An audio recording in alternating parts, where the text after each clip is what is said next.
बिस्मिल्लाहिर्रहमानिर्रहीम। अस्सलामु अलैकुम। सेंटर पॉइंट सरा ज़ैम मोहम्मद फ़हीम। पाकिस्तान तहरीक इंसाफ ना खलक रवान दी और दा खलक चरतजी नन फवाद चौधरी साहब लाड़ आया दा टोरोना घट नुमो वल चे परुना पोरे दा लगे द चे शीरी मजारी भी चे लाड़ा दा टोरोना घट नुमो खो उमदा यारा दा चे हर नवे रोज सरा यो नवे घट नुम राजी और घटा धचका पाकिस्तान तहरीक इंसाफ तरसी दा अगवी चे कम कोर कमेटी दा आगा दा अगवी ना रो रो बेली की लग्या दा और चे कमे नोरे पार्टे वेदागी ना हम खलक तली दी सदाना दा चे दा पहला जल दे चे पार्टे ना खलक डडा कई लग्या दी डेरो खलक दा अगवी ना हम डडा करे दा खो आगा खलको पार्टे दगा से निधि कसान तले चे आगा बिल्कुल दा पार्टे यो सेंटर पिलर वी कमुंगा कुरैशी से खबर हो को आगा पीपल्स पार्टी प्रे खवा खो आगा से पीपल्स पार्टी के एक्टिव नो सिंग चे मुंगा ओ कतल दे अर्स के खटक से ब्लाड़ द कम्युनिटन पार्टी ना आगा से दागा पोजीशन नो खो दे वक्त की सूरत हाल द पाकिस्तान तहरीक इंसाफ ढेर ज़्यादा मुख्तलिफ थे दे वक्त के चिकम दा हालात रवान दी पदे बतजिया खलू मुंसरा दे वक्त के टेलीफोन दलारे सीनियर सहाफ़ी और इस्लामाबाद के the independent Urdu senior correspondent Abdullah जान साहब मौजूद दे। सर डेरा शुक्रिया तासो मंगला टाइम राग अब्दुल्ला साहब लगम पदे खबर के चे देना अवल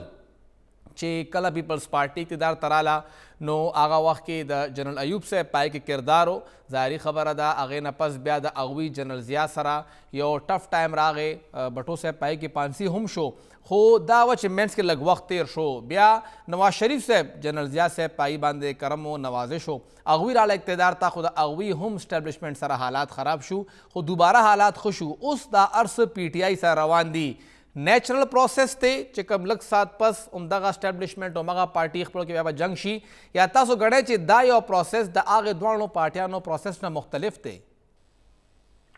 न दस उमंग तेरशे रोजो के हम कतरी दाशी होना पाकिस्तान के चे कमा पार्टी मते दमुंग चे कमा एक्सपीरियंस दे द पाकिस्तान हम तक करे चे कमा पार्टी एस्टेब्लिशमेंट से जोड़ी और ब्याद अगर पार्टी लीडरशिप से करा एस्टेब्लिशमेंट सरा इख्तलाफात राजी उदा यकीनी खबर है कि इख्तलाफात राजी हम इख्तलाफात राजी पाकिस्तान के मुंह तक का तकरीब वगन पस अगर पार्टी तक का शांति ब्या जम्मू वर्दा फल जब के वो तारा विरशी ब्या तक का शांति खलक बिना रवान छी खलक मददेर कमिटेड खलक दी वफादार खलक आगो फलदारे जदे बेल की लीडरशिप ना कम कार दे वक्त के इमरान खान साहब सर की कि हुई डेर नजदे कसान के पार्टी के डेर अहम किरदार लरलो डेर अहमियत लरलो अगुल टोल यो पे बचदे उस पार्टी ना बेटी की लग्या थी पार्टी नस्तिफा वर गई ओदा से खकारी के केदी रातलुन के सोर के पार्टी में तकरीबन के कम दे वक्त के द पार्टी द पाकिस्तान तहरीक इंसाफ से कम कोर कमेटी दा से कम मतलब मेन लीडरशिप पर मुश्तमिल था अगर के बाद डेर लग कसान तो पातिशी नुदा द नवे फिनोमेना नदे जी पाकिस्तान के देना मख के डेर से ज़्यादा शिवी वो तकरीबन मक्का किस्सा द जूस रवाना था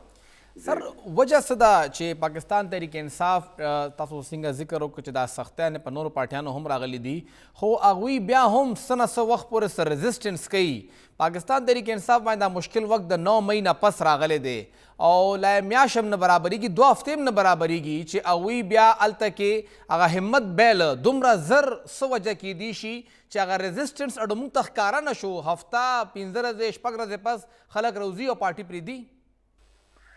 जी बिल्कुल दाकमु माजी से कम मा तजुर्बात तो खबर पड़ा कि किताब हो हो रहा है खलक पीपल्स पार्टी नम तली खलक मुस्लिम लीग नवाज नम तली खुदा बाग खलक कम खलक तमु इलेक्टेबल वायु जी जी कि अगर मतलब यो इलेक्शन द पारा बाग पार्टी जान सरक जदा दगा के चले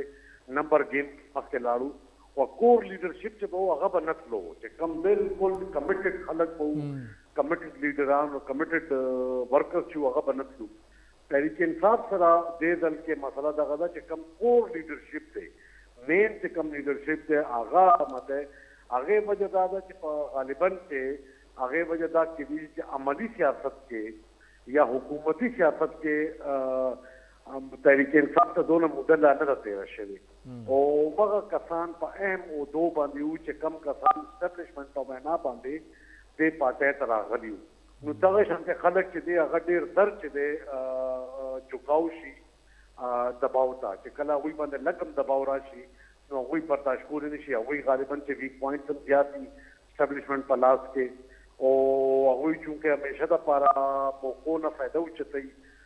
دا دې کسانو کې اکثر کو وګوره نو هغه کسان چې تقریبا هر پارټۍ کې پاتې شوي دي د تحریک انصاف چې کوم کور لیډرشپ دی نو غالبا چې همدغه وجه ده چې د دوی سم کور لیډرشپ دی هغه یو په یو چې دی پارټۍ نه بیلېږي لګیا دی صحیح سر که مونږ دا تاسو ته د نورو پارټو نو هغه نورو پارټو کې دننه به یو دا خبره هم وه چې هغوی به ځان سره سیکنډ ټیر لیډرشپ تیاره لکه بټو صاحب سره به د هغه لور ارزی کې وه او د هغوی نه پس د هغې لور بیا د پارټۍ کمان هغې ته حواله شو نواز شریف صاحب پخپله او بیا هغې سره د هغوی رور هم بیا د هغوی لور مخې ته راله هغه په دې کې راله که موږ د MQM خبره وکړو نو د هغوی مشر د پاکستان نه بهر و خو پاکستان کې دننه د هغوی یوه پوره رابطه کمیټي وه نو هغوی به لیډرشپ کته که برنی کس ماینس کېده هم لاندې کسان به شامل وو PTI تاسو ته ښکاري چې هغې کې دومره دې وخت کې زور شته یا دومره کسان پکې شته که عمران خان صاحب د ملک نه بهر ځي یا ماینس کېږي نه الیکشن کې حصه اخیستی شي هغه نا اهله کېږي نو چې بعد کې څوک داسې وي چې پارټي سنباله کړي 9 مئی باندې چې کله عمران خان صاحب گرفتار شو که نه دي نو هغوی دا اعلان کړی و چې یو کمیټي ما جوړه کړې ده او زما په گرفتارۍ په صورت کې هغه کمیټي به پارټي به چلوي بیا هغه کمیټۍ کې شاه محمود قریشي صاحب هم شامل و هغه شپه باندې شاه صاحب چې دی هغه کراچۍ کې و هغوی هلته دا خبره وکړه چې دې سهار به موږ د کمیټۍ اجلاس راغواړو نو بهرحال چونکې هغه بیا عمران خان صاحب رها شو د کمیټۍ په حساب ته کارکردګي مخې ته رانله خو دا د تحریک انصاف کې دا یو ویلی شی چې دا یو مسله شته چې دوی هغه د لیډرشپ چې کمپیر دي که نه مختلف تهونه یي په پولیټیکل پارټیز کې سیاسي جماعتونو کې یا داسې ادارو کې که بره نه که څوک لرې شي او بیا بل راشي هغې شی موږ ته لږ فقدان ښکاري په تحریک انصاف چې کله چې عمران خان صاحب ایکټیو دی بهر دی نو هغه بیا آل ان آل عمران خان صاحب دی بل کس په پارټۍ کې تصفیه نه لري مطلب چې بلکې تیسته پورې وینا کېږي چې مشوره محمد خان صاحب چې دی غالبا چې نه مني نو دا یو پرابلم شته د دې وجه څنګه چې ما مخکې وویل چې دا په عملي سیاست کې او په حکومتي سیاست کې او بیا په اپوزیشن سیاست کې نور د پاکستان تحریک انصاف ډېر کم وخت شوی دی دا شیونه چې دی سیاسي جماعتونه چې دي هغه چې کله حزب اختلاف کې کېني نو دا شیونه زده کوي او د دې حالاتو مطابق د تکالیف چې کم راځي سیاسي جماعتونو ته هغه بیا د حالاتو مطابق خپل چې دی پارټي چې دی هغه جوړوي ریفارم کوي هغه کې مته تبدیلیانې راولي نو وخت سره به ما په خیال چې دوی زده کړي دا شیونه خو دې وخت کې داسې میکانیزم موږ ته په دغه کې نه ښکاري پاکستان تحریک انصاف کې افیکټیو مطلب چې پر اثره میکانیزم نه ښکاري چې هغه اټومیټیکلی چې دی ټیک اوور کی خان صاحب په غیر موجودګۍ کې ډیره شکریہ عبدالله جان صاحب تاسو مشرق ټي وي له وخت ورکړ کافي تفصیلا هغوی د پاکستان تحریک انصاف لیډرشپ حوالې سره خبره وکړه چې دې وخت کې صورتحال موږ ته بالکل غایب ښکاري د اسلام آباد حال احوال به هم واخلو دې وخت کې موږ سره ټلیفون د لارې اسلام آباد نه سینئر صحافی تجزیہ کار اون شیرازی صاحب موجود دے شیرازی صاحب بہت شکریہ مشرق کو وقت دینے کے لیے سر کیا چل رہا ہے یہ اسلام آباد کی ہوائیں کس طرف ہیں ابھی زیادہ وقت نہیں گزرا تھا کہ 3.5-4 سال پہلے ہم نے دیکھا کہ لوگوں کو پکڑ پکڑ کے پاکستان تحریک انصاف کی کشتی میں سوار کرایا گیا اب جب وہ کشتی چل پڑی ہے تو انہیں پکڑ کے اتارا جا رہا ہے جتنے لوگ اتر گئے اتنے ہی تھے یا آپ کو لگتا ہے ابھی سواریاں ہیں جنہوں نے اترنا ہے جی بالکل دیکھیے جو اس وقت وفاقی دارالحکومت اسلام آباد کی صورتحال ہے یہاں پہ تو پاکستان تحریک انصاف کے جو رہنما ہیں وہ خزاں کی پتوں کی طرح گرے جا رہے ہیں جنہیں زور بھی نہیں لگانا پڑ رہا بلکہ ہلکی سی آواز چلتی ہے تو وہ خود تیار ہوتے ہیں کہ ہم رستہ بدلے اور آپ کہہ رہے ہیں بالکل درست کہہ رہے ہیں کہ یہ وہی لوگ ہیں فواد چودھری ہوں یا آنے والے دنوں میں غلام سرور ہوں گے یا دیگر لوگ ہوں ان کو شامل کیا گیا تھا اس پارٹی میں کنگ پارٹی بنائی گئی تھی اور اب اس کنگ پارٹی نے جب بنانے والوں کی آنکھیں دکھانی شروع کر دی تو پھر یہ فیصلہ کر لیا گیا کہ ان کو جو ہے وہ سبق سکھایا جائے یا ان کو بتایا جائے کہ آپ کی کتنی اوقات ہے अगर हम आपके पीछे नहीं खड़े होंगे तो फिर आप नहीं चल सकेंगे। तो उसके बाद आप देख रहे हैं कि वो फवाद चौधरी जो आज से एक हफ्ता पहले इस तरह के नारे लगाते थे कि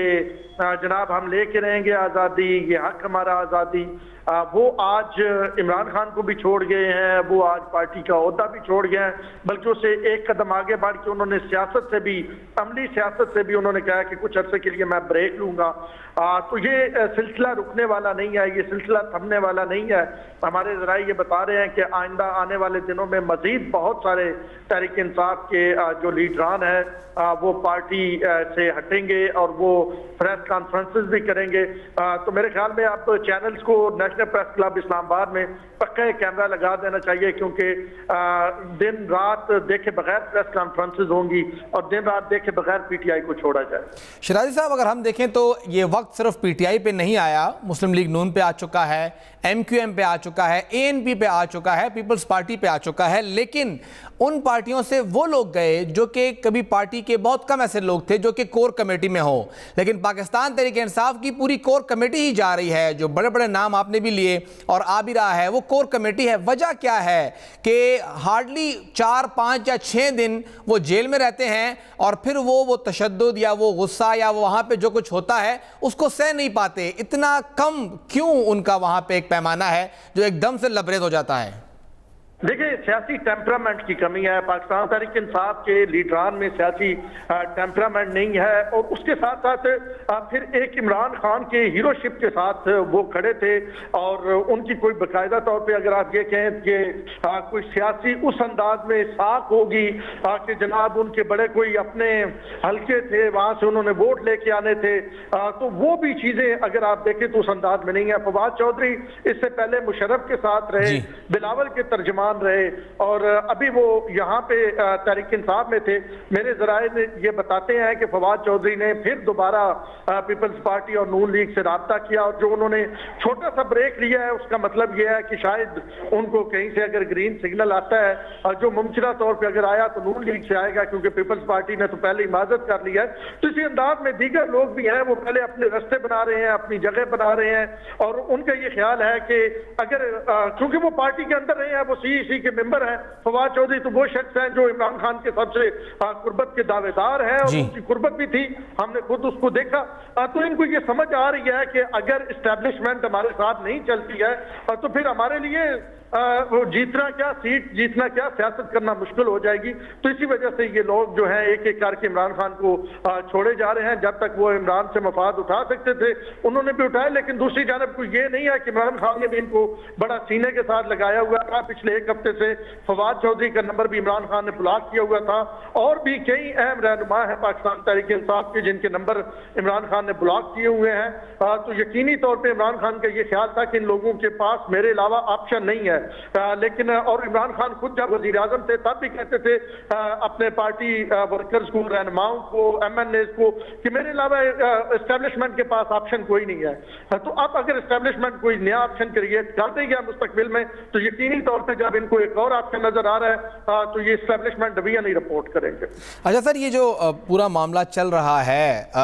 इसमें आपने खुद भी काफ़ी बार इंटरव्यू किया। इमरान खान साहब के जलसों में हमारी बहुत बड़ी तादाद थी, मतलब खैबर पख्तूनख्वा के लोगों की, हमेशा हमारी क़यादत भी आगे रही है, लेकिन इस तमाम मामले के अंदर हम लोग कहीं नज़र नहीं आ रहे। आपकी इतलात क्या हैं? खैबर पख्तूनख्वा अचानक किधर गायब हो गया? ना खटक साहब नज़र आ रहे हैं, ना महमूद खान साहब नज़र आ रहे हैं, ना अली अमीन गंडापुर साहब नज़र आ रहे हैं, तैमूर जगड़ा साहब, आतिफ खान साहब, ये सब के सब अचानक कहाँ गायब हो गए? जी देखिए, मैं इस हवाले से बड़ी आपसे ना खुल के बात करूंगा, क्योंकि आपकी जो व्यूअर्स हैं उनमें ज्यादा तादाद खैबर पख्तूनख्वा के लोगों की है, तो उन्हें भी ये पैगाम पहुंचना चाहिए कि मैं यहाँ पे इस्लामाबाद में जो भी जलसा हुआ है तहरीक इंसाफ का, चाहे परेड ग्राउंड में हो, चाहे कोई रास्ता बंद करने की बात हो, तो मुझे 80-85% KPK के ही लोग नजर आए। इवन जब मैं पंजाब का ये 20 हल्कों में इलेक्शन हो रहा था, मैं इस्लामाबाद इस्लामाबाद से लाहौर कवर करने गया तो वहां भी मुझे बहुत ज्यादा, अगर आप कहें एक्टिव नजर आए तो वो केपी के लोग, वजीरिस्तान के लोग नजर आए। अब आप लीडरशिप की बात कर रहे हैं कि लीडरशिप किधर है, लोग अभी तक इंटैक्ट है इमरान के साथ, केपी के इसमें कोई दूसरी राय नहीं, लेकिन अब लीडरशिप कहां पे है? लीडरशिप का मसला यह है कि अहम तरीन लीडरशिप के फोन इमरान खान ने ब्लॉक किए हुए हैं। जैसे मैंने पहले आपको बता रहा था, उनके इमरान खान साहब को उनसे रिजर्वेशन है। परवेज खटक के हवाले से जरा ये कहते हैं कि इमरान खान का ख्याल है कि जो उन्हें अदालत में पेशी का पे रजामंद किया था वो परवेज खटक ने किया था, जहां पे वो कहते हैं मुझ पे दूसरा कातलाना हमला होने वाला था। परवेज खटक के साथ दूरियां हैं, असद कैसर के शाह फरमान के साथ दूरियां हैं। तो किसी हद तक जो पार्टी के रहनुमा हैं वो शायद इमरान खान के उस लेवल तक नहीं पहुंच सके जहां तक इमरान खान चाहते थे। तो ये जरूर है कि तहरीक इंसाफ के लोगों ने भरपूर अंदाज में, पार्टी रहनुमाओं ने इंजॉय किया। दो वजारतें भी कुछ वजीरों ने जो है उससे भी लुत्फ अंदोज हुए। लेकिन अब जब पार्टी के सख्त वक्त है तो हम देख रहे हैं कि पार्टी के ये लीडर साइड पे हो गए हैं। जब लीडर सामने नहीं होंगे तो फिर अवाम से गिला करना बनता नहीं है। सही। इमरान खान साहब वो कहते तो हैं कि मैं अकेला ही काफ़ी हूँ, सब कुछ मेरे हाथ में है, लेकिन उनकी मजबूरी थी इन सबको शामिल करना और उनके बगैर वो गवर्नमेंट कर नहीं सकते। अब वो दोबारा से अकेले हो रहे हैं। आपको लगता है कि अकेले वो उतने ही लीथल होंगे, उतने ही एग्रेसिव होंगे, उतने ही इफेक्टिव होंगे जिस तरह वो समझते हैं कि वो हैं? नहीं, मेरा नहीं ख्याल है। क्योंकि उससे पहले इमरान खान हुकूमत में नहीं आए थे, लोगों को बड़ी उम्मीदें थी, केपी में उनकी हुकूमत आई हुई थी, मरकज में नहीं थी, तो लोग ये समझते थे कि इमरान खान आएंगे, दूध शहद की नहरें बहेंगी। लेकिन पौने 4 साल में गवर्नेंस का हाल तबाह हुआ, महंगाई बढ़ी, आज तो केपी उससे ज्यादा बढ़ गई। लेकिन इमरान खान के अगर पौने 4 साल की स्पेसिफिक बात करें तो इमरान खान के पौने 4 साल में कोई बहुत बड़ी मुल्क ने तरक्की नहीं की, ना कोई शाहराहें बनी, सी पैक पे काम स्लो हो गया, दीगर जितने मामला थे, लार्ज स्केल मैन्युफैक्चरिंग जो थी, LFM वो और स्मॉल मैन्युफैक्चरिंग वो कम हुई। तो मजबूरी तौर पे मुल्क कोई उन्होंने इनकलाबी कदम नहीं उठाए। जो 100 दिनों में उन्होंने कहा था करप्शन खत्म करूंगा, जो उन्होंने कहा कि 50 लाख घर बनाऊंगा, जो उन्होंने कहा 1 करोड़ नौकरी दूंगा, कोई एक काम वो चौथाई भी नहीं कर सके। तो अब अगर इमरान खान आते हैं, बिल्कुल इमरान खान इतने लीथल नहीं होंगे। और दूसरा ये है कि इमरान खान पहले ये कहते थे कि ऊपर कप्तान ठीक हो तो नीचे टीम सारी ठीक हो जाती है। जिसका मतलब है कि इमरान खान की कारकर्दगी ये बता रही है कि सिर्फ कप्तान ठीक हो तो नीचे सारे ठीक नहीं होते हैं। और फिर एक और जो वजह है, आज इमरान खान ने जो खिताब किया उसमें उन्होंने ये भी कहा कि मेरा जो वफद है वो मुलाकात करेगा इनसे, और अगर ये मुतमईन उससे कर लें कि मेरे बगैर पाकिस्तान बेहतर चल सकता है तो मैं पीछे हटने को तैयार हूं। तो यानी इमरान खान अब शाहिद साहब कौन ये लफ्ज किसके लिए है? हुकूमत के लिए? यकीनी तौर पे इमरान खान जो है वो पहले तो उन्होंने इस बात पे खड़े थे ना कि मैं हुकूमत से तो बात ही नहीं करूंगा, मैं तो सिर्फ एस्टेब्लिशमेंट से बात करूंगा। फिर उन्होंने कहा जी मुझसे वो बात करना नहीं चाहते। लेकिन ये जो है ये इस वक्त जो है वो इमरान खान ये समझ रहे हैं हुकूमत और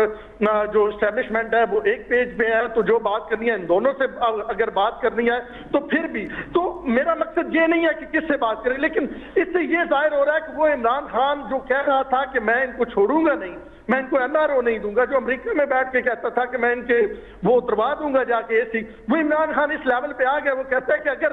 अगर ये मुतमिन कर लेते हैं तो मैं पीछे हट जाऊंगा, मैं सियासत ही नहीं करूंगा। तो यानी अब इमरान खान को भी ये समझ आ रही है कि जिन लोगों पे उन्होंने तकिया किया हुआ था वो फवाद चौधरी, जो बहुत सारे राज है फवाद चौधरी के सीने में, और तहरीक इंसाफ के कुछ लोगों से अभी मेरी बात हुई है, आपके प्रोग्राम से थोड़ी देर पहले मेरी बात हुई है, तो वो ये कह रहे थे कि ये खदशा है कि फवाद चौधरी जो है वो मुमकिन तौर पे कुछ चीजें किसी को दे सकते हैं। और पिछले 1.5-2 हफ्तों से हमें ये लग रहा था कि फवाद चौधरी कहीं ना कहीं रास्ते में थे, कहीं ना कहीं डिटेल्स जा रही थी, और उन्होंने अपनी एहलिया हिबा फवाद जो है उनके जरिए ट्वीट भी करवाया इमरान खान के खिलाफ। तो ये चीजें जो है ये भी PTI के हल्कों में इस वक्त छा रही। बहुत बहुत शुक्रिया ऑन शाही साहब और सिंगा जिक्र करो कुछ बिल्कुल दा हिबा चौधरी कम अच्छे कोरवाला दा फवाद चौधरी साहब दागी यो ट्वीट मख तरागलो चे इमरान खान साहब जमा खावंद हम निवले शवे दे लगदा जिक्र मौका तो दा स्पेसिफिक दो 100 खल्को जिक्र के दा बाकी का सारा मस्तारा पार्टे दी मस्तारा पारा पर जेल की दी इमरान खान साहब दल तक लगों ते ट्रैक मिस करो चे कम कसान अगदा पारा जेल तलियो अगन यादोल अगुई यादव खपला कोरवाला यादोला बे बात के अगुई कसान यादोल शोरोक खो د وخت کې د مشر یوه خبره سړي ته یادوي او پړې لیکلي. خو بهرحال صورتحال څه ډېر ښه نه دی پاکستان تحریک انصاف دپاره. خیبر پښتونخوا قیادت اوس هم روپوشه دی، نه ښکاري چې چرته دي. په کورونو باندې چاپې وهلي کېږي خو کور کې نشته دی. پولیس بقول د پی ټی آی هغوی زموږ کورونو کې دننه راغلي دي، زموږ د کور تلاشي اخلي او د کور چاردیواری تقدس هم پامالی. خو بهرحال کور کې وي چرته لاړه دا خلک دا هم پته نه لګي. ارباب جانداد صاحب واحد پارلیمنټیرین د خیبر پښتونخوا اسمبلی چې هغه گرفتاره شوی دی، هغه هم په مري کې گرفتاره شو.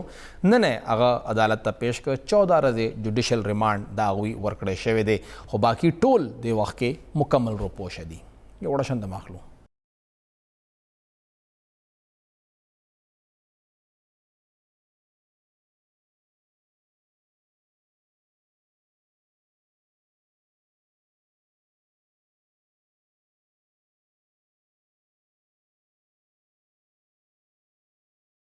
تاسو ته پروګرام کې یو ځل بیا هر کله وایو که دې وخت کې مونږ د پاکستان صورتحال وګورو نو تقریبا 13 د 4-5 کالو نه د سکون ورځ د پاکستان د خلکو اونکتا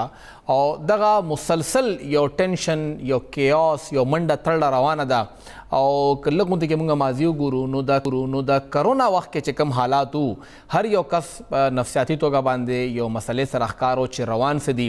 بیا هغه وخت کې د ژوند مسله وه، بیا د هغې نه پس د خېټې مسله وه چې اوس خو هر څه بند دي، کاروبارونه بند دي، ځان لپاره به خوراک څنګه برابرو. چې هغې نه راووتو عمران خان صاحب حکومت راغورځېدو لپاره پی ډي ایم راغونډ شو او پوره ملک کې جلسې شروع شوې. عمران خان صاحب د کرسۍ نه لرې شو نو بیا هغې نه پس د 25 مئی لانګ مارچ شو، بیا یو بل لانګ مارچ راغی او پوره ملک کې اوسه پورې موږ ته استحکام نه ښکاري لګیا دی.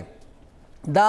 زمونږ د دغه 25 کروڑ عوام نفسیاتو باندې څومره اثر لري او بیا دې وخت کې زمونږ د ولس دغه چې کوم نفسیاتي مسله ده هغې دپاره آیا څوک سوچ کوي کار کوي او که نه. په دې به خبره کوو. دې وخت کې موږ ټلیفون د لارې سینیر ماهر نفسیات سینیر ډاکټر سادیه شفیق میډم موجوده ده. میډم ډېره شکریه تاسو موږ له ټایم راکړه. میډم لږ تاسو موږ خبر کې چې نفسیاتي مسلې خو وي پاکستان کې هم دې وخت کې چې کوم حالات د کووډ نه شروع دي او که موږ لږ 2-3 ټینیورز وګورو نو اول ترهګري وه، بیا انرژي کرایسس راغې، بیا د هغې نه پس موږ ته کووډ راغې. مسلسل د خیبر پښتونخوا خلک چرته امن کې دننه او یو سټیبل ماحول کې پاتې نشو. زمونږ نفسیات دې وخت کې څنګه دي او موږ کوم یو سټیج نه دې وخت کې تیرېږو لګیا یو؟ السلام علیکم. وعلیکم السلام. ډېره مهرباني تاسو ته انوایټ کړم. جی تاسو د ټول مسایل وې دا چې د مونږ خو پیدا شو او غټ شو او داړو شو او دغه خبرې لګیا دي. بالکل. نو زه تاسو ته د کې یو ډېره امپورټنٹ خبره چې نفسیات انګل نه تاسو خبره کوئ نو د هغې انګل سره به خبره وکړم. انسان کې جی د مونږ ډېره پریشانی نه تیریږو خو تاسو ځان ته وګورئ، خپل ارد ګرد خلکو ته وګورئ، مونږ ټول پریشانۍ خبره کوو خو انسان کې یو ډېر غټه کپیسټي ده چې هغه چې د یو شی سره عادت شي او هغه کې دا ډېره غټه خدای کپیسټي ایښې ده چې هغه ځان اډجسټ کوي خپل ډیفرنٹ ماحولونو سره. جی جی د دې دا اگزامپل دی فرض کړه چې ډېر خلک دي هغه د وار زونز کې خرابېږي، هم خو هغه 1% خلک خرابېږي، 99% خلک چې دي هغه ماحول نه اډجسټ شي او راوځي هغه پرابلم نه. نو موږ ته پکار دی چې موږ بجای چې دې باندې ډېر زیات زور اچو چې موږ تباه شو برباد شو او ډېر پریشان یو دا ټول ماحول د پریشانۍ دی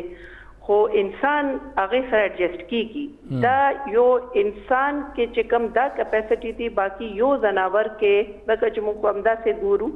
دا کپیسټي نشته. نو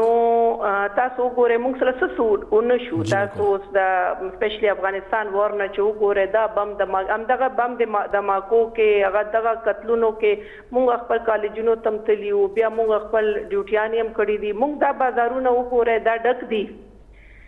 هغې کې هوټلونه ډک دي، د سیل والا ځایونه ډک دي. نو ولې دي؟ په دې چې انسان ایڈجسټ کیږي. صحیح. او میډم که مونږ دغه لږ تاسو څنګه ذکر وکړو چې مونږ ورو ایډجسټ کیږو، خو انسان ولې چې مونږ یو سوشل انیمل یو، مونږ سره سوسایټي هم ده.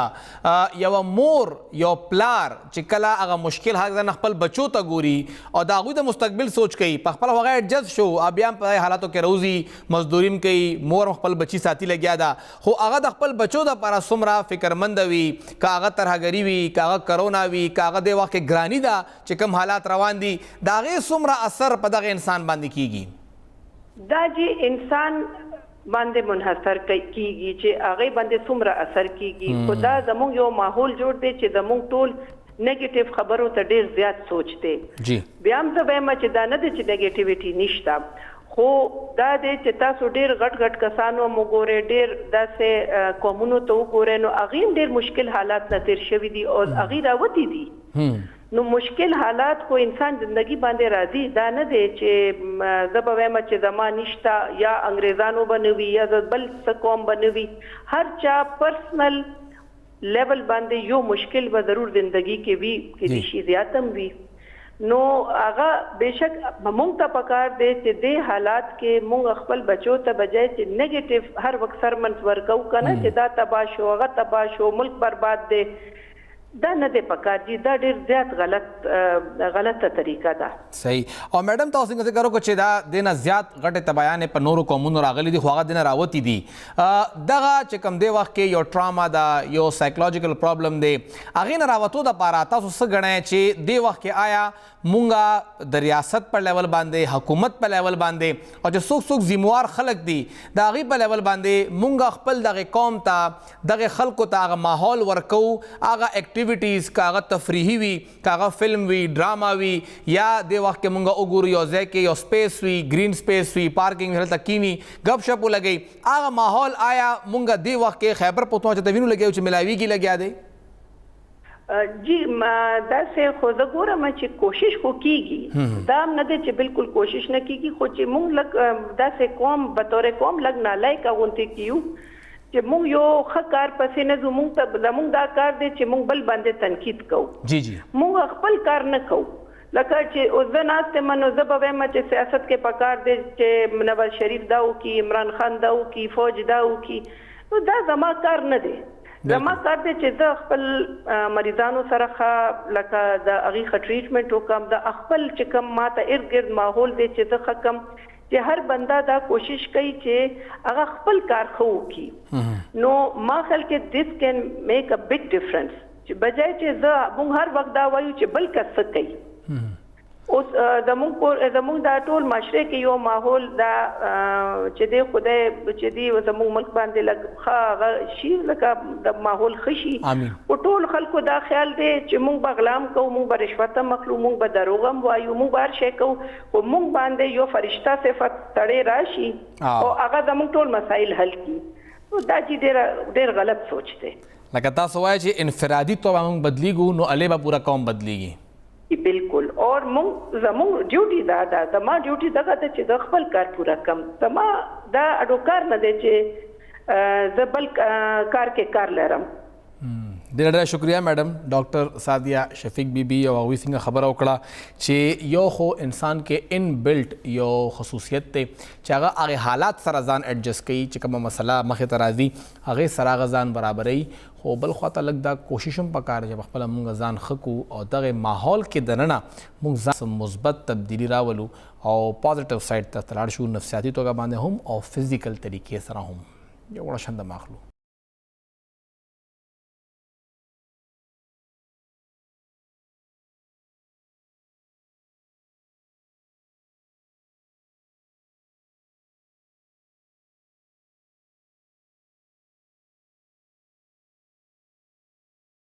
تاسو ته پروګرام کې یو ځل بیا هرکلی وایو. خبر به شاملو د بلوچستان نه او قلعدم تنظیم بلوچ نیشنل آرمی د هغې چې کوم سربراہ دی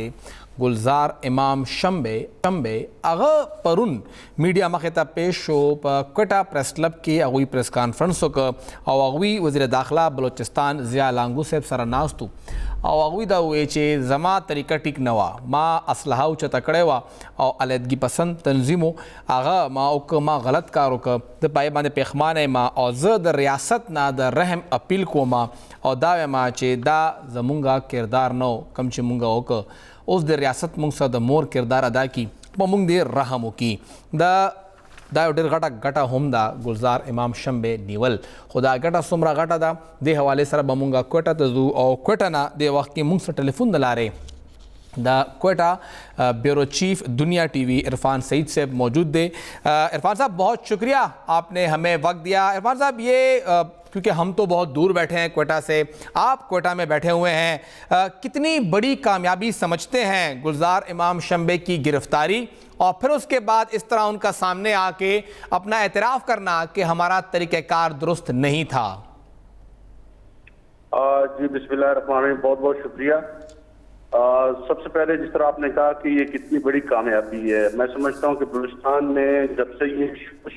شروع ہوئی ہے